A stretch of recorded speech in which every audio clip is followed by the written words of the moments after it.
हो हो डावकरेजी थांबा ना. ते सांगतील, तुम्ही कोण सांगणार? सभापती महोदय, दादा नेहमीच शिक्षणाच्या बाबतीमध्ये सकारात्मक आहेत, याबद्दल शंका नाही.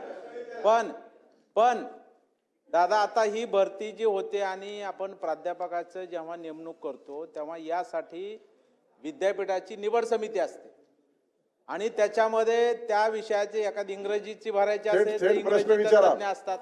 प्रश्न विचारा. आणि शेजारच्या विद्यापीठ म्हणजे दुसऱ्या विद्यापीठातले सुद्धा क्रॉस फॅकल्टी त्याच्यामध्ये असते. एवढं पारदर्शक असताना आपण प्रशासकीय समिती नेमून 60-40 वगैरे करण्याचा का घाट घातला, हा एक महत्वाचा प्रश्न आहे. आणि याच्यावरती आता काल लेटेस्ट म्हणजे आजची जी परिस्थिती आहे 27/11/2025 ला माननीय सर्वोच्च न्यायालयाने निर्णय काय दिलाय की UGCच्या प्रमाणे ही भरती करावी असं आपल्याला म्हटलेलं आहे. तेव्हा सर्वोच्च न्यायालय, तेव्हा या न्यायालयाच्या निर्णयानुसार ही भरती झाली पाहिजे, ती आपण करावी आणि ती करणार का? आणि दुसरं महत्वाचं म्हणजे आपण उत्तरात दिलंय की 12,000 पदं रिक्त आहेत. म्हणजे उच्च सारख्या शिक्षणासारख्या विद्यार्थ्यांना, सभापती महोदय आपण पण प्राध्यापक आहात, जर विद्यार्थ्याला शिक्षकच नसतील तर शिकायचं कसं, उच्च शिक्षण घ्यायचं कसं? म्हणून राहिलेली आता 5,000 पदं गेली तर आता 7,000 7,000 पदाची भरती सुद्धा आपण कधी करणार, असा माझा तिसरा प्रश्न आहे. मान्य सदस्य विक्रमजींनी जो मुद्दा उपस्थित केला तो मी आधीच मांडला की 60-40 करण्याचा, 80-20 करण्याचा विषय का आला. शेवटी ह्या महाराष्ट्रातल्या सगळ्या शिक्षण क्षेत्राचे, प्रामुख्याने विद्यापीठाचे कुलपती हे राज्यपाल असतात आणि त्यांच्या सूचनेप्रमाणे आपण काम करतो. त्यात राज्यपालांनी हा आग्रह धरला की बाबा तो इंटरव्ह्यू त्या कॉलेज लेवलला होतो. बऱ्याच वेळेला त्या कॉलेज लेवलची जी मॅनेजमेंटची मंडळी असतात त्यांनी कोणाला शब्द दिलेला असतो, हरकत नाही, तर त्याला 20 मार्क ठेवा, तरी 20 मार्क आहेतच. पण मग बाकीचं जे आहे की त्याची PhD कुठल्या विद्यापीठात झाली आहे, त्याने पेपर्स कुठे, याला तुम्ही काय मार्किंग केलं पाहिजे. स्वाभाविकपणे आमचंही त्याला असहमती होती. त्यामुळे डिबेट चाललं, ते गेले, नवीन आले आणि मग असं ठरलं की मग 50-50 करूया. मग त्यांनी प्रत्यक्ष ऑर्डर करताना 60-40 केली की ज्याच्यामध्ये हे जे निकष आहेत की जे असायला पाहिजे ना, PhD झाली आहे की नाही, कुठल्या विद्यापीठात झाली आहे, पेपर्स किती मांडले आहेत, असं मोठी यादी आहे आणि त्याला मार्क्स आहेत. त्याला 50 आणि मग त्याला त्यांनी 60 म्हटलं आणि 20 मार्क्स हे त्याने प्रत्यक्ष क्लासरूममध्ये लेक्चर कसा घेतो तोही इंटरव्ह्यू कमिटीपुढेच घ्यायचा, ते काही वर्गात जायचा नाही, आणि 20 मार्क मात्र प्रत्यक्ष इंटरव्ह्यू, असं त्यांनी केलं. कालच ती सही होऊन आली आणि आज तो निर्णय आला. त्या निर्णयाचा अभ्यास करायला लागेल की हा निर्णय काय आला आहे आणि त्यामुळे भरती पक्की झाली, कशी करायची हे जरा 1-2 दिवस 4 दिवस आम्हाला कायदेशीर सल्ला घ्यायला द्या. अदरवाईज 60-40 नाही करायची हे तर क्लिअरच झालं. नव्याने UGC, आता UGCने सुद्धा UGC प्रमाणे करा म्हणजे काय, तर UGC काय नियमाच्या बाहेर करा म्हणते काय? त्यामुळे ते सगळे नियम आहेतच. मग नेमकं कोर्टाला काय म्हणायचं आहे. आणि ही केस कधीची आहे ते 12 वर्षापूर्वीचा निकाल लागला आणि बनारस विद्यापीठाच्या भरतीवर लागला आहे. ते बनारस विद्यापीठाची भरती लागली. बनारस विद्यापीठ सेंट्रल युनिव्हर्सिटी आहे, मग ते आपल्याला लागू होतं की नाही, असं सगळा अभ्यास करू आणि करू. आता मुद्दा काढला तुम्ही 12,000 एका वेळेला, 5,000 ही मोठी संख्या आहे, ती पहिली भरू, मग पुढचा प्रस्ताव मांडू. प्रश्न क्रमांक 3, 4,899 आसगावकर. 99. सभापती महोदय, या ठिकाणी सर्वोच्च न्यायालयाच्या निर्णयानुसार सर्व शिक्षकांना TET बंधनकारक केली गेलेली आहे. RT ॲक्ट प्रमाणे 13 फेब्रुवारी 2013 नंतरच्या शिक्षकांना खऱ्या अर्थानं TET होती, परंतु या न्यायालयाच्या निर्णयानुसार ज्यांची नोकरी 5 वर्षापेक्षा जास्त आहे, प्रश्न विचारा. त्यांना 2 मिनिटं सांगतो त्याच्यामध्ये त्यांनी बंधनकारक केलेलं आहे. जे 5 वर्षापेक्षा कमी आहे त्यांना बढतीसाठी त्या ठिकाणी TET कंपल्सरी केलेली आहे. मला या अनुषंगाने एवढंच विचारायचं होतं की या निर्णयाविरुद्ध शासन म्हणजे 5 एप्रिलला त्या ठिकाणी मोठा मोर्चा राज्यात निघाला, त्या अनुषंगाने या ठिकाणी शासन 5 डिसेंबरला त्या ठिकाणी रिव्ह्यू पिटिशन दाखल करणार का, खात्री केली की तुम्ही रिव्ह्यू पिटिशन या ठिकाणी शासनाच्या वतीनं दाखल होणार का, एक पहिला प्रश्न. दुसरा प्रश्न असा आहे की याचा एक तर अभ्यासक्रम कुठला ठराविक नाही आहे, तो अभ्यासक्रम काय तयार केला जाणार का? आणि यासाठी कालावधी त्या शिक्षकांना रजा अभ्यासासाठी किमान 6 महिने वर्ष रजा मिळणार का? आणि वर्षातून ही परीक्षा किती वेळा होणार? मंत्री महोदय. अध्यक्ष महोदय, टीईटी संदर्भातला याच्या आधी देखील आपल्या ह्या सभागृहात ह्या संदर्भात चर्चा झाली आणि टीईटी संदर्भातला निर्णय आपण सर्वजण आणतो हा की राज्य सरकारने घेतलेला निर्णय नाही आहे, हा सर्वोच्च न्यायालयाने दिलेला आपल्याला आदेश आहे आणि या आदेशाचं पालन करणं आपलं सर्वांचं काम त्या ठिकाणी आहे. तरी देखील शिक्षकांचं कुठेही त्या ठिकाणी नुकसान होऊ नये याच्याकरिता राज्य सरकारने पुनर्लोकन याचिका दाखल करण्याचा निर्णय त्या ठिकाणी घेतला होता. परंतु आपल्या विधी व न्याय विभागानं त्यामध्ये संदर्भ दिला की हे दाखल करणं योग्य होणार नाही. तरी देखील आपल्या सर्वांच्या भावना लक्षात घेता आपण इतर राज्यांनी जे दाखल केलं त्याच्या प्रती मागवितो आहे. त्या घेऊन आपण पुन्हा एकदा शिक्षण विभाग पुन्हा एकदा विधी व न्याय विभागाला सांगेल की इतर राज्यांनी केलं आहे त्याच्यामुळे आपण देखील दाखल केलं पाहिजे.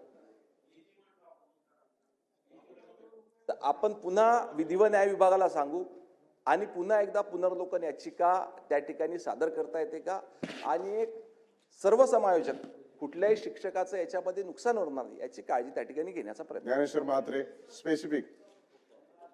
सभापती महोदय, मंत्री महोदय, सुप्रीम कोर्टाने जे जजमेंट दिलं आहे त्याविषयी सगळीकडे चर्चा संभ्रमावस्था आपण याविषयी बोलला आहात. पण एक माणूस म्हणून आपल्याला शिक्षकांच्या सोबत राहावं लागणार आहे. खूप मोठी संख्या या टीईटीच्या संदर्भात आहे, त्याचं रोज उद्भवलं आहे. माझी विनंती राहील की आपण खूप छान उत्तर दिलं आहे, पण या शिक्षकांना आपण कुठेतरी त्यांच्या पाठीशी उभं राहायला गेलं पाहिजे. आपण जे म्हटलेलं आहे त्या पद्धतीमध्ये लवकरात लवकर याविषयी विधी तज्ज्ञांशी बोलून आपण त्या बाबतीत निर्णय घेतला पाहिजे अशी माझी विनंती आहे. रिपीट झाला प्रश्न. ठीक आहे. सत्यजित तांबे.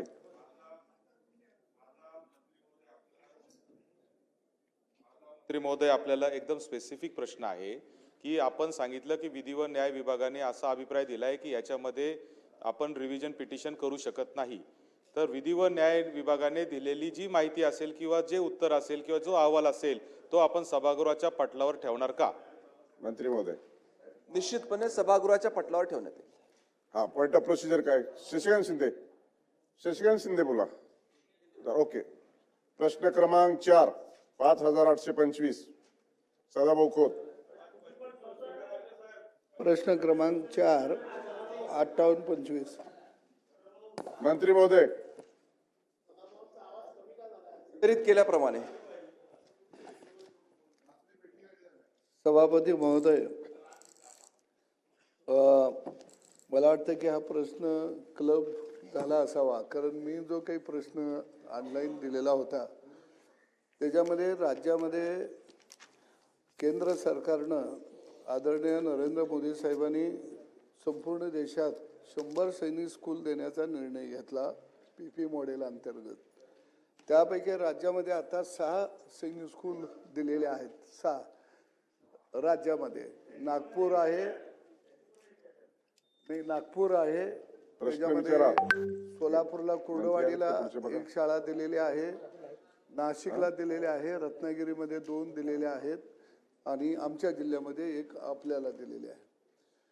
आणि यातली प्रामुख्याने आमची मागणी अशी आहे की या सैनिक स्कूलमध्ये येणारे जे मुलं आहेत ते भारतीय सैनिक परीक्षा उत्तीर्ण होऊन या ठिकाणी प्रवेश घेत असतात आणि ती परीक्षा इयत्ता 5वीत असताना विद्यार्थ्याला द्यायची असते. तो 6वीमध्ये विद्यार्थी येत असतो आणि महाराष्ट्रातून येणारी संख्या जी सरळ प्रश्न विचारा, डेव्हलप करू नका. 60% आहे आणि यामध्ये फार कमी संख्येनं महाराष्ट्रातले विद्यार्थी ही परीक्षा पास होऊन येत आहेत. ही परीक्षा फार कठीण आहे.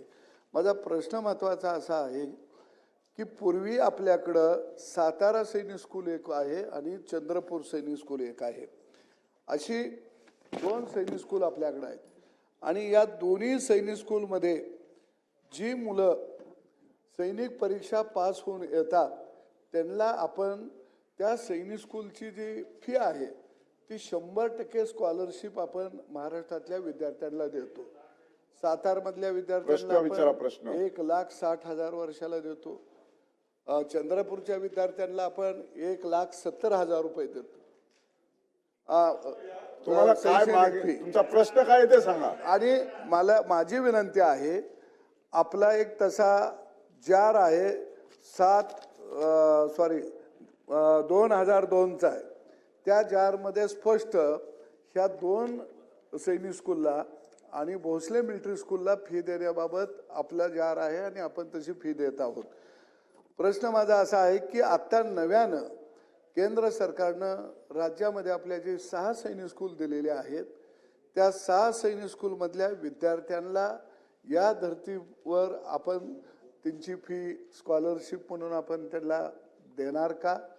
आणि त्या संदर्भामध्ये आपण मला वाटतं की आता आपण ती घोषणा करू शकत नाही, पण एक बैठक शिक्षण विभाग, समाज कल्याण विभाग आणि सामाजिक आणि न्याय विभाग आणि त्याचबरोबर बहुजन कल्याण विभाग यांची एक संयुक्त बैठक जर आपण घेतली तर हा जार जर आपण लागू केला तर राज्यातल्या बहुतांश विद्यार्थ्यांना याचा लाभ मिळेल. मोठ्या संख्येनं आपले विद्यार्थी हे सैनिकमध्ये जातील, NDAची परीक्षा पास होतील, UPSCची परीक्षा पास होतील आणि गोरगरीब विद्यार्थ्यांना मोठ्या प्रमाणामध्ये याचा फायदा मिळेल.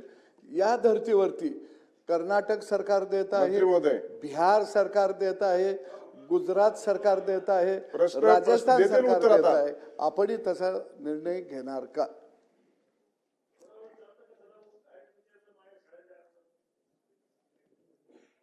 मंत्री महोदय. देशामध्ये सैनिकी शिक्षण प्रशिक्षणाला प्रोत्साहन मिळालं पाहिजे, याच्याकरता देशाचे पंतप्रधान सन्मान्य नरेंद्रजी मोदी यांनी संपूर्ण देशभरात 100 सैनिकी स्कूल या PPP मोडवर चालू करण्याचा निर्णय त्या ठिकाणी घेतला. आणि हा निर्णयच याच्याकरता घेतला की त्या ठिकाणची सक्षम संस्था आणि केंद्र सरकार यांच्यामध्ये एक MOU होऊन त्या पद्धतीची त्या ठिकाणी संस्था चांगल्या पद्धतीची चालू झाली पाहिजे. त्या सक्षम संस्थेनं सर्व पद्धतीच्या सुविधा त्या विद्यार्थ्यांना दिल्या पाहिजे. याच्याकरिताच ह्या पद्धतीच्या सैनिकी शाळा सुरू करण्यात आल्या.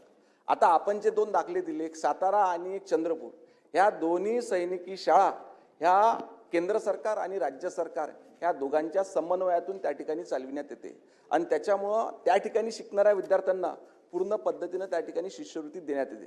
तरी देखील आपण दिलेला प्रस्ताव हा चांगला आहे. सैनिकी शिक्षण घेणाऱ्या विद्यार्थ्यांना, किमान महाराष्ट्रातल्या विद्यार्थ्यांना त्या ठिकाणी प्रोत्साहन मिळालं पाहिजे. अजून जास्तीत जास्त विद्यार्थी त्या ठिकाणी सैनिकी शिक्षणाकडे वळले पाहिजे. याच्याकरता शासन निश्चितपणे सकारात्मकपणे विचार करेल. अभ्यंकर बोला. स्पेसिफिक या सैनिकी शाळा खरं तर 1995-96 मध्ये आलेल्या आहेत. या शाळांकरता याचा उद्देश, सगळ्यात महत्त्वाचा उद्देश हा सैनिकी बाणा विद्यार्थ्यांमध्ये निर्माण होणं हा एक आहे आणि NDAच्या परीक्षेमध्ये मोठ्या संख्येनं विद्यार्थी तयार करणं हा महत्त्वाचा भाग आहे.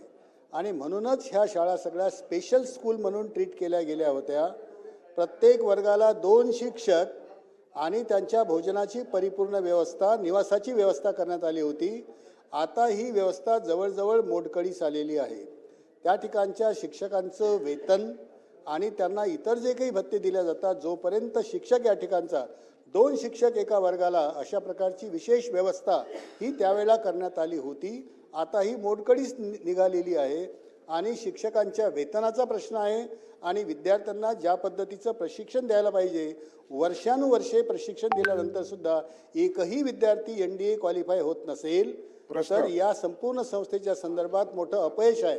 म्हणून माझी मागणी या संदर्भात आहे की जुना जो उद्देश होता 1995-96चा, त्या उद्देशाप्रमाणे आपण प्रत्येक वर्गाला 2 शिक्षक आणि त्याला पूर्णपणे राज्य शासनाची जी वेतन श्रेणी आहे त्या वेतन श्रेणीमध्ये वेतन आणि त्यांच्या निर्वाहाकरता, भोजनाकरता लागणारा जो खर्च आहे तो पुरेपूर मागच्या सूत्राप्रमाणे आपण देणार आहात काय?